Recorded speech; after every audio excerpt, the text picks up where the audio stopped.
प्यारे दोस्तों, इस बार वीडियो बनाने में थोड़ा विलंब हुआ, उसके लिए खेद प्रकट करता हूँ। इस वीडियो में मैं बात करने वाला हूँ गर्दन की टीबी या गर्दन की गांठ या गर्दन की गांठ में पाया जाने वाला कैंसर। क्योंकि इस संबंध में कुछ समय पहले मेरी एक मरीज से बात हुई जिनके रिलेटिव को या जिनके पेशेंट को गर्दन में गांठ थी और बाद में वो गांठ हर तरह से उसका जांच हुआ, पता चला कि वो कैंसर की गांठ है। तो मैंने उनको क्या सलाह मशवरा दी, इस वीडियो में के अगले भाग में मैं ऑडियो के रूप में आपको सुनाऊंगा। गर्दन में गांठ होना एक नॉर्मल चीज़ है, क्योंकि गर्दन में नॉर्मली गांठ का गुच्छा या गांठ का नेटवर्क होता है। गर्दन की गांठ को हम लिम्फ नोड कहते हैं और ये गांठ का काम होता है शरीर में लिम्फ को ट्रांसफ़र करना, और इसमें बहुत ज़्यादा इसका कार्य है कि शरीर में जब भी कोई इन्फेक्शन होता है या इन्फ्लेमेशन होता है तो ये उसको रेस्पॉन्ड करता है, उस पर दबाने की कोशिश करता है उसको, और उसको जड़ से मिटाने की कोशिश करता है। इसलिए यदि आपके गर्दन में कभी गांठ आए तो भयभीत मत होइए। ये गांठ गर्दन के किसी भी एरिया में या तो छाती के ऊपरी भाग में या छाती में कभी भी इन्फेक्शन होगा तो ये इसका जो ड्रेनेज है वो इन्हीं गांठों के थ्रू होकर के जाएगा। जब ये ड्रेनेज इन गांठों के थ्रू होकर के जाता है तो ये गांठ उसको दबाने की कोशिश करती है, जिसके फलस्वरूप ये गांठें बढ़ जाती हैं, फूल जाती हैं, इनमें भी सूजन आ जाती है। ये गांठें एक हमारे शरीर का डिफेंस मैकेनिज्म है, इसलिए गर्दन में अगर गांठ है तो भयभीत ना हो। ये गांठें ज़्यादातर इन्फेक्शन जब सबसाइड होता है अपने आप या एंटीबायोटिक से, तो ये गांठें भी अपने आप सबसाइड हो जाती हैं। पर अगर कोई गर्दन में गांठ ऐसी दिखती है आपको जो कि लंबे समय से है और उसका साइज़ बढ़ रहा है या उसमें दर्द हो रहा है या उसमें किसी प्रकार का बदलाव आया है, तो आपको थोड़ा सा सचेत हो जाने की ज़रूरत है। ऐसे समय में उचित रहेगा आप नज़दीकी डॉक्टर से परामर्श करें। डॉक्टर आपके गर्दन का एग्जामिन करेगा, देखेगा गांठ कैसी है, किस प्रकार की है, उसकी फील कैसी है, क्या वो सॉफ्ट है, क्या वो हार्ड है, क्या वो रबड़ के माफिक है, क्या वो फिक्स है या वो घूम रही है। ये सब चीज़ों को वो देखेगा और इससे अंदाज़ा लगाएगा कि ये गांठ किस प्रकार की हो सकती है। ज़्यादातर केसेस में मैं बता रहा हूँ ये गांठ मामूली इन्फेक्शन की वजह से होती है। इन्फेक्शन कान का हो सकता है, मुंह का हो सकता है, नाक का हो सकता है, गर्दन का हो सकता है, आपका जो स्काल्प है आपके सर पर उसकी वजह से हो सकता है, आपके गर्दन किसी इन्फेक्शन की वजह से हो सकता है, आपके छाती के किसी इन्फेक्शन की हो सकता है, और दूर दराज एरिया आपके पेट में भी अगर इन्फेक्शन है तो भी आपके गर्दन की गांठें बड़ी हो सकती हैं। तो ये गर्दन की गांठ का होना एक नॉर्मल है, और गांठ बढ़ जाना, बढ़ के सबसाइड हो जाना भी नॉर्मल है। पर अगर ये गांठ बड़ी रहती है या इसमें कोई चेंज आता है तो फिर इसकी जांच कर लेना बहुत ज़्यादा ज़रूरी है। आप डॉक्टर से परामर्श करें और डॉक्टर की सलाह लेकर के ही आगे प्रोसीड करें।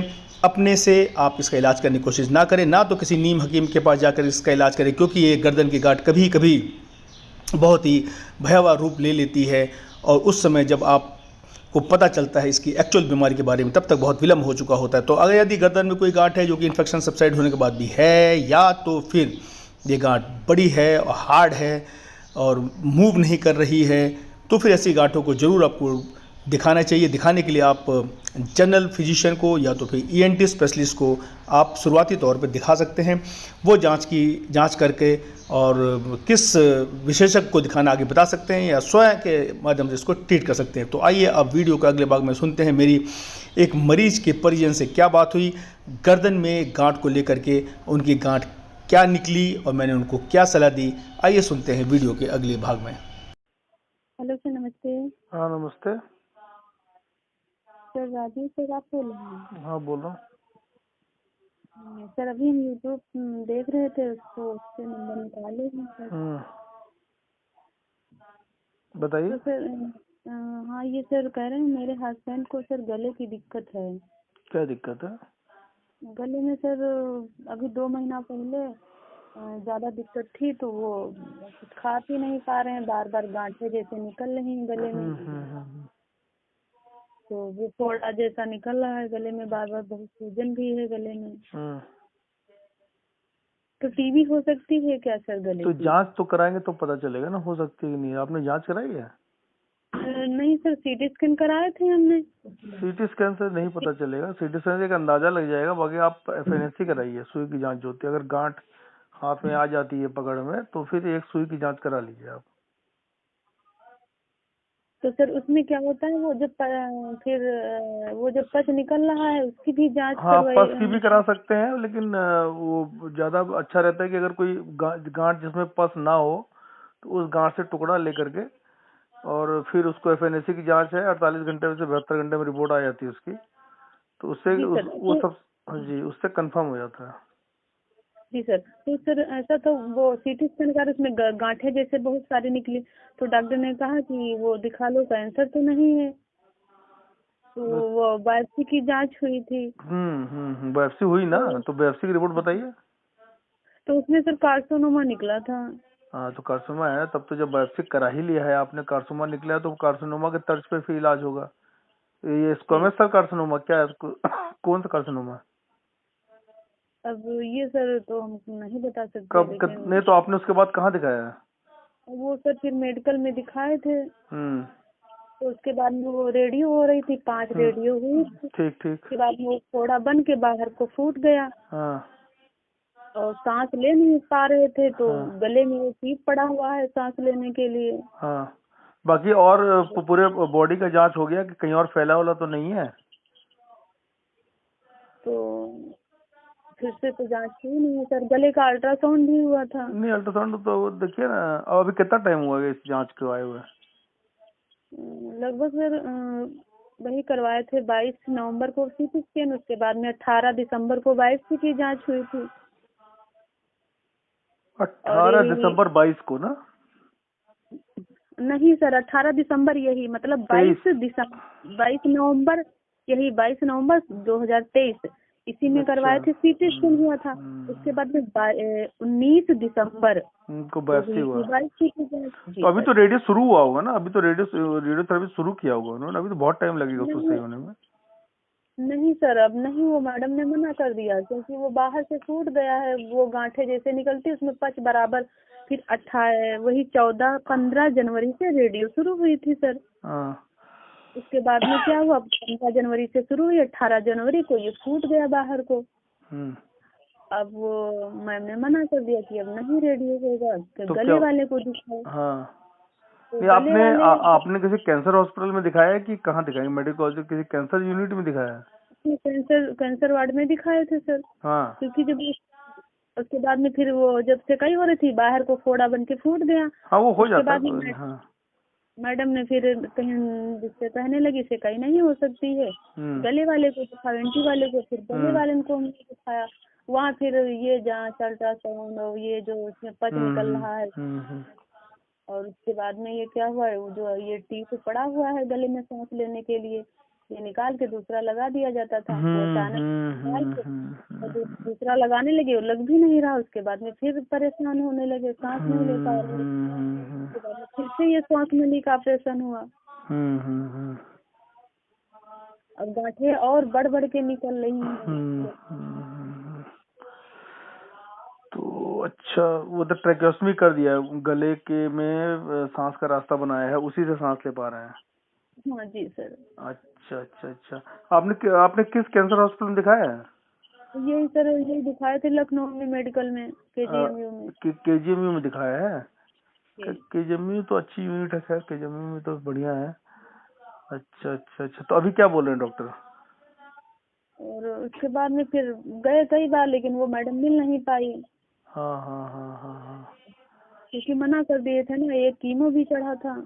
कीमो चढ़ा था? तो कीमो कितना चढ़ा है? जी, एक चढ़ा था सर।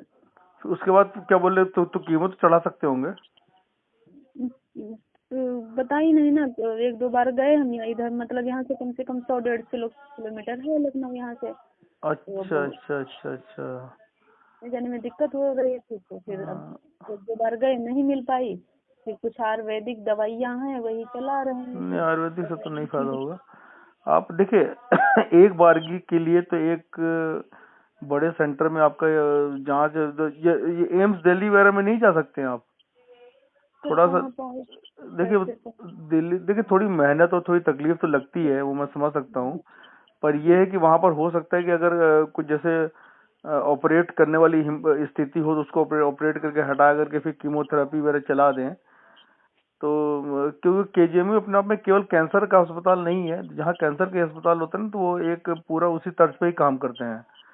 तो एम्स में जो है कि कैंसर का बहुत बड़ा यूनिट अपना अलग से, तो ये ट्राई करने वाली बात है। एम्स जा सकते, नहीं तो एक बार एसजीपीजीआई में भी देख लीजिए एक बार।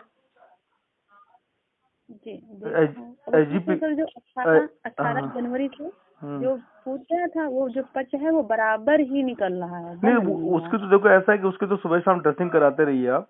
वो तो देखिए आप उसको जितना सफाई रखेंगे, जितना क्लियर रखेंगे, उतना भरने के चांसेस ज्यादा होंगे। कैंसर वाली गांठ थोड़ा लेट भरती है, पर उसकी सफाई तो रखिए। अच्छा, और ये खाना वाना कैसे खा रहे हैं? खाना सर पहले खा लेते थे, और जब से ये रेडियो वगैरह हुआ है, ये फूट गया था, तब से नहीं खा। पहले मतलब सांस एकदम लेने में तो अभी कैसे खा रहे हैं? अभी कैसे खा रहे हैं? अब तो ज्यादा स्थिति खराब है सर, और यही दूध पी लेते हैं और थोड़ा बहुत, और यही दाल का पानी थोड़ा, बस कप या 1-2 कप। वजन भी बीच में वजन बढ़ गया था, लेकिन अब बिल्कुल एकदम। देखिए आयुर्वेदिक से तो कोई फायदा नहीं होगा, या तो आप दवा कराइए तो फिर प्रॉपर कराइए फिर इनकी ना। तो एक बार ये है कि या एसजीपीजीआई या एम्स दिल्ली में कोई किसी रिश्तेदार को लेके चले जाइए। थोड़ा सा दौड़ना भागना तो जरूर पड़ता है, लेकिन वो कुछ ना कुछ तो सोल्यूशन अगर करना चाहें तो फिर आगे प्रयास रास्ता निकलेगा। छोड़ देंगे तो फिर कुछ नहीं हो पाएगा जी। ऐसी हालत में। अगर आपने छोड़ दिया तो छूट ही गए, फिर तो समय की बात है, कितना समय चलते हैं। अभी तो कोई मर्जी भी नहीं है, अभी हाँ 35 उम्र है। क्या चीज? 35 साल उम्र, अभी कोई उम्र भी हाँ नहीं हाँ, है। वो तो समझ सकता हूँ मैं। अब ये बीमारी का क्या बताएं, ऐसी है, कभी किसी उम्र में लग जाती है। पर ये है कि ट्राई तो करना चाहिए, कोई ना कोई रास्ता निकले। अब ये है कि वो करने को तो बड़े बड़े इंस्टीट्यूट हैं, जो टाटा वो है बॉम्बे में, जो टाटा हॉस्पिटल है। पर वही है कि ये सब जगहों पर समय भी लगता है और पैसा भी लगता है, सब कुछ लगता ही है। तो बेटर है कि आप सरकारी वाले में, एम्स दिल्ली हो गया, या तो फिर एसजीपीजीआई में एक बार ये रिपोर्ट लेके चले जाइए एक बार। कोई आदमी, ये इनको मत ले जाइए, रिपोर्ट ले आके डॉक्टर से डिस्कस कर लीजिए जो वहाँ कैंसर के डॉक्टर हैं। तो अगर वो कहेंगे तो कि ले आओ तो फिर ले जाना फिर। हाँ, नहीं तो फिर ऐसा ही है, फिर खाने की फिर जैसे दिक्कत होती है, तो फिर उसके वही है कि नाक से अगर चलेगी पेट में तो ठीक है, नहीं तो फिर पेट के रास्ते वो बना देते हैं, नलकी डाल देते हैं, जिसको जूजनोस्टोमी कहते हैं। वो तो कोई भी सर्जन कर देगा, तो उसके पेट से में डायरेक्टली खाना दे सकते हैं। तो फीडिंग जूजनोस्टोमी होती है। तो ये है कि थोड़ा सा देखिए, अब स्थिति ऐसी पड़ी है तो थोड़ा सा वो संयम बरत करके कोशिश तो करनी चाहिए। जी जी सर। हाँ, तकलीफ तो सबको होती है इसमें, सभी को, लेकिन ये है कि अब छोड़ देंगे तो छूट ही जाएंगे फिर। नहीं सर, छोड़ेंगे नहीं, दो बराबर मतलब भाग दौड़ आना जाना हाँ, एक। नहीं आयुर्वेदिक चक्कर में समय मत बर्बाद कीजिए, वो फैल जाएगा, इसमें आयुर्वेदिक काम नहीं करेगा आपका। हाँ, तो ये तो इनको मत लीजिए, पहले इनकी फाइल लेके एसजीपीजीआई में जाके बात कर लीजिए एक बार कि वो क्या कहते हैं। जी ठीक है, ऑल द बेस्ट। ठीक है सर, सर धन्यवाद बहुत बहुत। ओके।